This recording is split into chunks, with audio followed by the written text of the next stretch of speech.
Hello student, स्वागत है आपका हमारी नई वीडियो में। आज के इस वीडियो में देखेंगे यूपी टेट 2011 ईवीएस के एमसीक्यू, जिसमें हमने 2011 के पूछे गए 30 क्वेश्चनों को लिया है। ये आपके जितने भी क्वेश्चन हैं आपकी होने वाली 2026 में यूपी टेट में बहुत ही महत्वपूर्ण हैं। आप ध्यान से क्वेश्चन को देखिएगा। अगर आपको आंसर आता है तो उसका कमेंट करके जरूर आंसर दीजिएगा, और कितना स्कोर आपका बन रहा है 30 में से कितने आंसर आप दे पा रहे हैं ये भी आप कमेंट करके जरूर बताइएगा। तो स्टार्ट करते हैं वीडियो। फर्स्ट क्वेश्चन है जिसमें लिखा है, निम्न में से कौन सी अंतर्राष्ट्रीय संस्था पूरे विश्व में पर्यावरण सुरक्षा की देखभाल करती है। चार ऑप्शन आपके पास हैं, WWF, WHO, PETA, option number D UN। जो भी आंसर सही हो आपको कमेंट करके बताना है। तो देखिए स्टूडेंट्स, का राइट आंसर हो जाएगा ऑप्शन नंबर डी UN। समझ लेते हैं इस क्वेश्चन का। लिखा है UN के अंतर्गत UNEP संयुक्त राष्ट्र पर्यावरण कार्यक्रम पूरे विश्व में पर्यावरण सुरक्षा का कार्य करता है। इसकी नींव 1972 स्टॉकहोम सम्मेलन में रखी गई थी। यहाँ पर आपको डेट भी याद रखना है, क्योंकि हो सकता है कि अगला क्वेश्चन इसकी डेट, ये कब स्थापना हुई थी, ये पूछ सकता है। इसके अलावा जो तीन ऑप्शन और दिए उनके भी समझ लेते हैं। संख्याओं के मुख्य कार्य पहचाने संस्थाओं के। पहला है WWF, इसका मतलब होता है वन जीव संरक्षण, वाइल्ड लाइफ। WHO क्या होता है, विश्व स्वास्थ्य ऑर्गेनाइजेशन, तो इसमें विश्व स्वास्थ्य का देखा होती है। चौथा ऑप्शन, तीसरा ऑप्शन है पेटा, PETA पशु अधिकार, इसमें पशु अधिकार की बात होती है। पर्यावरण सुरक्षा की बात होती है UNEP में। इसके बाद देखते हैं क्वेश्चन नंबर नेक्स्ट। लिखा है, महासागरों में जल स्तर वृद्धि का मुख्य कारण क्या है। चार ऑप्शन है, ध्रुवीय प्रदेश में बर्फ का पिघलना, अत्यधिक वर्षा, अम्ल वर्षा, या फिर इनमें से कोई नहीं। जो भी ऑप्शन सही है आपको कमेंट करके आंसर को बताना है। तो देखिए स्टूडेंट, इसका राइट आंसर हो जाएगा ऑप्शन नंबर ए, ध्रुवीय प्रदेश में बर्फ का पिघलना। ये आंसर इसका सही होगा। इसका एक्सप्लेनेशन देख लेते हैं। लिखा है, पृथ्वी पर सबसे अधिक शुद्ध जल बर्फ के रूप में ध्रुवीय प्रदेशों में जमा रहता है, पोलर रीजन में। ग्लोबल वार्मिंग के कारण यह बर्फ पिघलकर महासागरों का जल स्तर बढ़ा रही है। अत्यधिक वर्षा का जल भूमिगत हो जाता है, जिससे सीधा जल स्तर नहीं बढ़ता है। तो राइट आंसर इसका हो जाएगा ऑप्शन नंबर ए। इसके बाद देखते हैं क्वेश्चन नंबर 3। लिखा है, मृत जंतुओं पर निर्वाह करने वाले प्राणियों को क्या कहते हैं। मतलब ऐसे जंतु जो मृत जंतुओं पर निर्वाह करते हैं, अपना जीवन बिताते हैं, उन्हें क्या बोलते हैं। ऑप्शन 4 है। पहला ऑप्शन है पैरासाइट, डिकम्पोजर, स्क्वेंजर, या फिर ओमनिवोर। चार ऑप्शन है आपको, ऑप्शन जो भी सही हो कमेंट करके बताना है। तो स्टूडेंट देखिए, इसका राइट आंसर हो जाएगा ऑप्शन नंबर सी, स्कैवेंजर्स। इसकी डिटेल देखिए क्या लिखा है, स्कैवेंजर, जिनको हिंदी में अपमार्जक भी बोलते हैं, मरे हुए जीवों को सीधे खाते हैं। यह पर्यावरण को साफ रखने का काम करते हैं। पैरासाइट क्या होते हैं, परजीवी, जीवित जीवों से पोषण लेते हैं, जैसे कि जोंक। अब यहाँ पर फर्क समझिए। जैसे कि स्क्वेंजर लिखा है, बड़े मृत जीवों को खाते हैं, जैसे कि उदाहरण के लिए गिद्ध हो गया। डिकम्पोजर क्या होते हैं, बचे हुए हिस्सों को सड़ाकर मिट्टी में मिलाते हैं, जैसे सूक्ष्म जीव या फिर जीवाणु। तो इसका राइट आंसर क्या हो जाएगा, option number C, scavenger. Next question देखते हैं। लिखा है, वातावरण में अत्यधिक हानिकारक सल्फर मिश्रित गैस कौन सी है। ऑप्शन नंबर ए में लिखा है S यानी कि सल्फर, बी में है H2S यानी कि hydrogen sulphide, option number C में है SF6, ऑप्शन नंबर डी में लिखा है SO2। तो चार ऑप्शन है, जो भी सही हो कमेंट करके बताना है। तो इसका राइट आंसर हो जाएगा option number D, SO2 sulphur dioxide.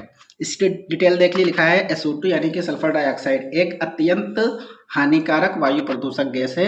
यही गैस वातावरण में नमी के साथ मिलकर अम्ल वर्षा, जिसको एसिड रेन बोलते हैं, उसका मुख्य कारण बनती है। अब यहाँ पर गैसों की पहचान भी दी गई, देख लीजिए। सबसे पहले क्या लिखा है, H2S सड़े अंडे जैसी गंध वाली विषैली गैस होती है। SF6 इलेक्ट्रॉनिक उपकरणों में प्रयुक्त ज्वलनशील गैस होती है, यह हानिकारक नहीं होती है, ज्वलनशील होती है। SO2 क्या होती है, सबसे खतरनाक वायु प्रदूषक गैस होती है।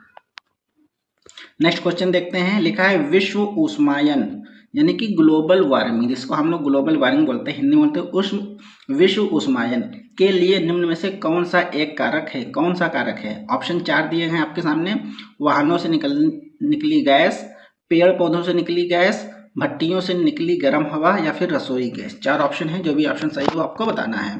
तो देखिए स्टूडेंट, इसका राइट आंसर हो जाएगा ऑप्शन नंबर ए, वाहनों से निकली गैस। वाहनों में धुएं में CO2 होती है, N2O और मीथेन जैसी ग्रीन हाउस गैसें होती हैं। भट्टियों से सिर्फ गर्म हवा निकलती है, हानिकारक गैसें नहीं होती हैं। नीचे देखिए ग्लोबल वार्मिंग का चक्र बना हुआ है। सबसे पहले वाहनों का धुआं CO2 या फिर CH4, यह पृथ्वी के वायुमंडल में जाता है, वहाँ पर हीट ट्रैप करता है। इसके बाद क्या होती है, तापमान में वृद्धि होती है। इसके बाद देखते हैं नेक्स्ट क्वेश्चन। लिखा है वह लवण जो जल का अवशोषण करता है क्या कहलाता है। मतलब ऐसा लवण यानी कि साल्ट जो जल का अवशोषण करता है यानी कि जल को सोख लेता है, उसे क्या कहते हैं। चार ऑप्शन है, हाइग्रोस्कोपिक लवण, एंड्राइस लवण, हाइड्रोफिलिक लवण या फिर हाइड्रोफोबिक लवण। तो स्टूडेंट देखिए इसका राइट आंसर हो जाएगा ऑप्शन नंबर ए, हाइग्रोस्कोपिक लवण। यहाँ पर डिटेल देख ली, लिखा है हाइग्रोस्कोपिक लवण वातावरण में जल को अवशोषित करके लेकिन संतृप्त विलयन नहीं बनाते हैं। तो इसका option number A right answer हो जाएगा। इसके बाद में और भी डिटेल्स देख लेते हैं। नीचे लिखा है हाइग्रोफोबिक यानी कि फोबिया डर यानी कि जल से दूर भागने वाला, क्योंकि फोबिक शब्द का मतलब होता है डरना या दूर भागने वाला। हाइड्रोफिलिक का मतलब होता है प्रेमी, फिलिक का मतलब तो जल सोखकर संतृप्त विलयन बनाने वाला। एनहाइड्रस होता है जिसमें क्रिस्टल होते हैं। हाइड्रोस्कोपिक जल को सोखने वाला। इसके बाद देखते हैं नेक्स्ट क्वेश्चन। लिखा है स्टेलेक्टाइट एवं स्टेलमाइट में किसका निक्षेपण होता है। सिलिका का, मैग्नीशियम कार्बोनेट का, कैल्शियम कार्बोनेट का या फिर सोडियम कार्बोनेट का। तो चार ऑप्शन में जो भी आंसर सही उसको बताना है। तो स्टूडेंट्स का राइट आंसर हो जाएगा option number C, calcium carbonate. लिखा है गुफाओं में पानी टपकने से कैल्शियम कार्बोनेट यानी कि CaCO3 का निक्षेपण होता है, जिससे स्टेलेक्टाइट छत से टपकने वाले और स्टेलेग्माइट फर्श से उठने वाले स्तंभ बनते हैं। तो इस तरीके से इसका राइट आंसर हो जाएगा option number C. Next question में लिखा है प्राकृतिक वातावरण में प्रजातियों का उनके जीवन संख्या के रखरखाव और संरक्षण के लिए प्रयुक्त पद क्या है। चार ऑप्शन है, क्रोड संरक्षण, स्वस्थानीय संरक्षण, अपस्थानीय संरक्षण या फिर परिधीय संरक्षण। तो इसका राइट आंसर हो जाएगा ऑप्शन नंबर बी, स्वस्थानीय संरक्षण। अब यहाँ पर इस शब्द का मतलब समझते हैं क्या होता है। स्व मतलब होता है अपना, स्थानीय मतलब स्थान यानी कि जीवों का उनके ही प्राकृतिक आवास में संरक्षण करना, जैसे कि जंगल में संरक्षण करना। यहाँ पर परीक्षा टिप्स दी गई है स्वस्थानीय वर्सेस अस्थानीय। स्वस्थानीय मतलब होता है प्राकृतिक आवास, अस्थानीय मतलब होता है कृत्रिम आवास। इसके बाद देखते हैं नेक्स्ट क्वेश्चन। अगले क्वेश्चन में लिखा है पारिस्थितिक तंत्र यानी कि इकोसिस्टम का एक उपयुक्त उदाहरण है। इकोसिस्टम का जो उदाहरण है वो बताना है। वायु, तालाब, जल या फिर मृदा। तो स्टूडेंट्स का राइट आंसर हो जाएगा ऑप्शन नंबर बी, तालाब। कैसे होगा तालाब, ये आप सही समझे। तालाब एक पूर्ण और स्वतंत्र पारिस्थितिक तंत्र है। इसमें जैविक जैसे कि मछलियां या फिर पौधे जो जलीय पौधे होते हैं और आजीविक जैसे जल और मिट्टी दोनों घटक आपस में क्रिया करते हैं। एग्जाम टिप्स में देखिए क्या लिखा है। परीक्षा में तालाब और वन को प्राकृतिक पारिस्थितिक तंत्र के सबसे अच्छे उदाहरणों के रूप में बार बार पूछा जाता है। तो इसका राइट आंसर क्या हो जाएगा ऑप्शन नंबर बी, तालाब। नेक्स्ट क्वेश्चन देखते हैं। लिखा है इनमें से कौन सा एक जीवीय यानी कि बायोटिक कारक नहीं है। पेड़ पौधे, जंतु, सूक्ष्म जीव या फिर चट्टान। तो आसानी से देखिए यहाँ पर कह रहा है जीवी यानी कि जिनमें जीवन होता है। तो पेड़ पौधे ये जीवी होते हैं, जंतु तो जीव होते हैं, ये सूक्ष्म जीव ये भी जीव होते हैं। तो ऑप्शन नंबर डी हो जाएगा प्रस्तर यानी कि चट्टान। डी आंसर ऑप्शन इसका राइट आंसर हो जाएगा। इसमें आसानी से समझा जा सकता है ऐसे जिनमें जीवन पाया जाता है उन्हें क्या बोलते हैं, बायोटिक यानी कि जिनमें जीवन नहीं होता है, आजीवी। तो ऑप्शन नंबर डी ही इसमें था, आसान सा क्वेश्चन था।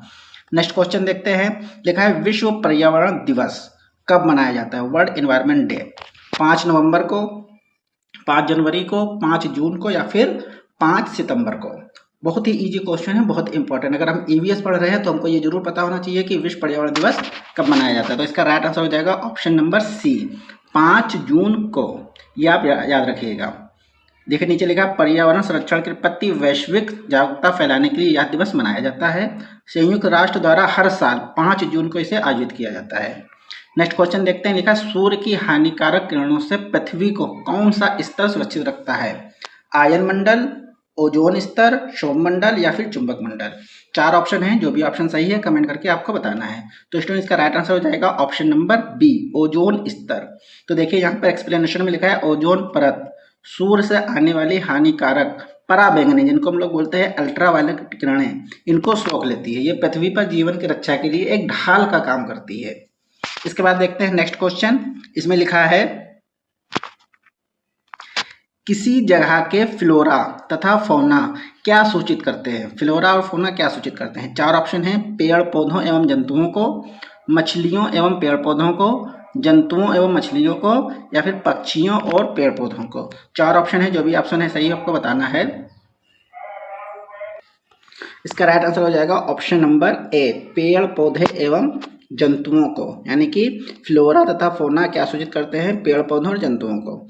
विज्ञान में फ्लोरा किसी भी विशेष क्षेत्र की वनस्पति यानी कि पेड़ पौधों को दर्शाता है, और फौना उसी क्षेत्र के वन्य जीवों यानी कि जंतुओं और जानवरों को दर्शाता है। तो option number A right answer हो जाएगा।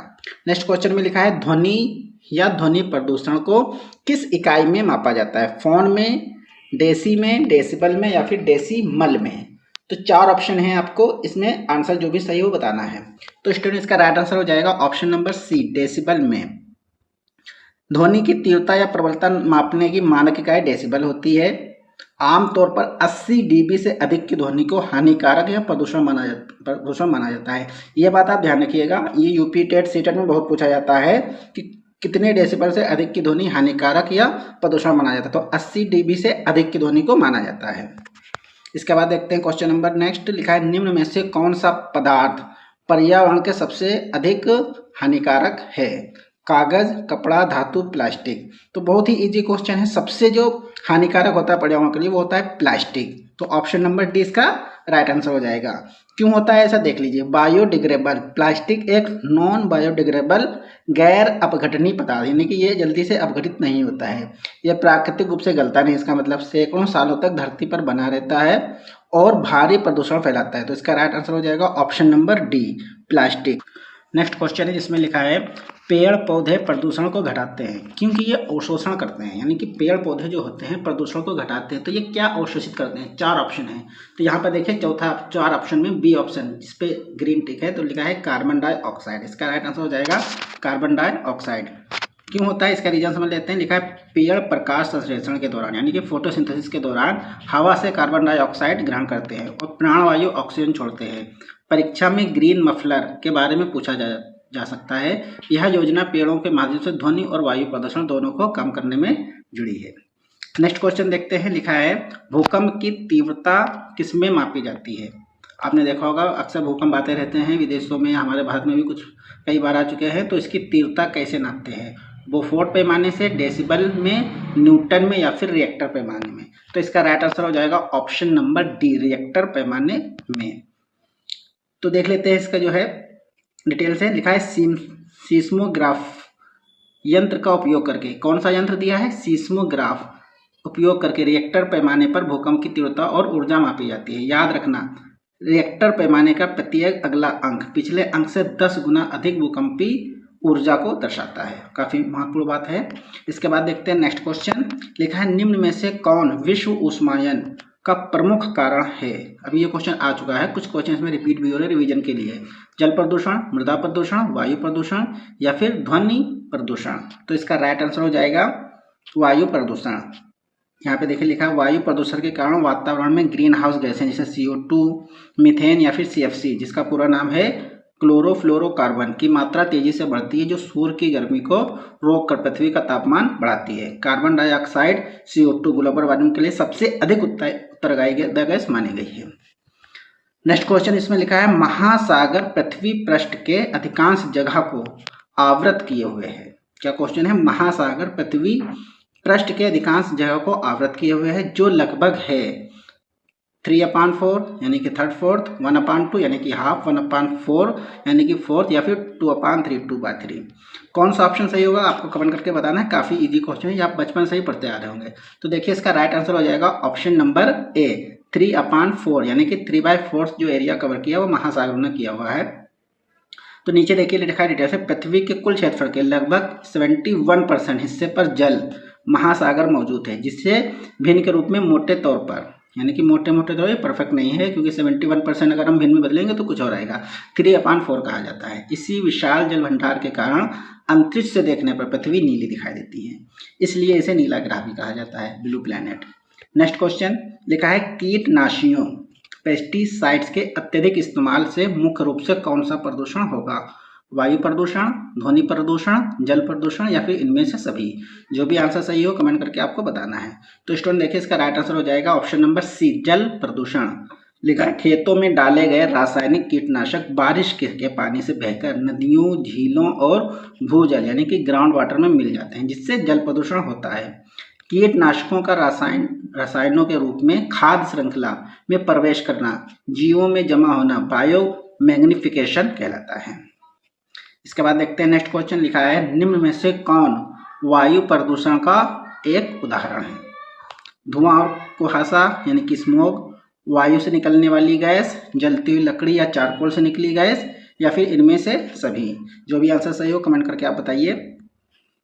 तो स्टूडेंट इसका राइट आंसर हो जाएगा ऑप्शन नंबर डी, इनमें से सभी। क्यों ऐसा होता है देख लीजिए, लिखा है वाहनों का एग्जॉस्ट, लकड़ी या कोयले का जलना और स्मोक, ये सभी वातावरण में हानिकारक गैसें और सूक्ष्म कण पार्टिकुलर मैटर छोड़ते हैं।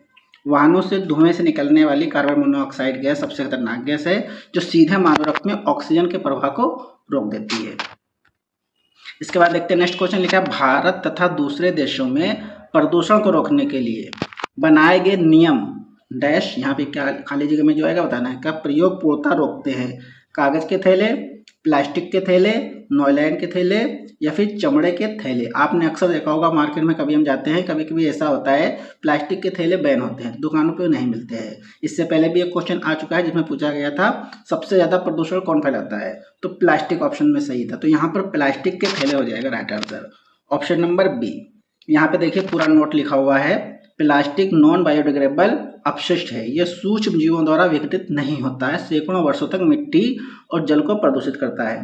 प्लास्टिक प्रदूषण से निपटने के लिए पर्यावरण अध्ययन में 3R सिद्धांत, जिसको हम लोग बोलते हैं रिड्यूस, रीयूज या फिर रिसाइकिल, का सबसे प्रभावी उपाय माना गया है। तो देखते हैं स्टूडेंट नेक्स्ट क्वेश्चन में लिखा है, निम्न में से कौन सी अंतर्राष्ट्रीय संस्था पूरे विश्व में पर्यावरण सुरक्षा की देखभाल करती है? ये क्वेश्चन अपन जो भी आ रहे हैं ये आपके पहले क्वेश्चन आ चुके हैं, रिवीजन के लिए हैं, आपको जल्द से जल्द कमेंट करके बताना है।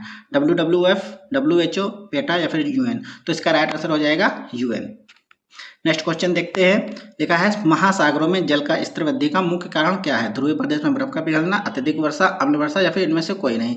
तो इसका राइट आंसर हो जाएगा ध्रुवीय प्रदेश में बर्फ का पिघलना।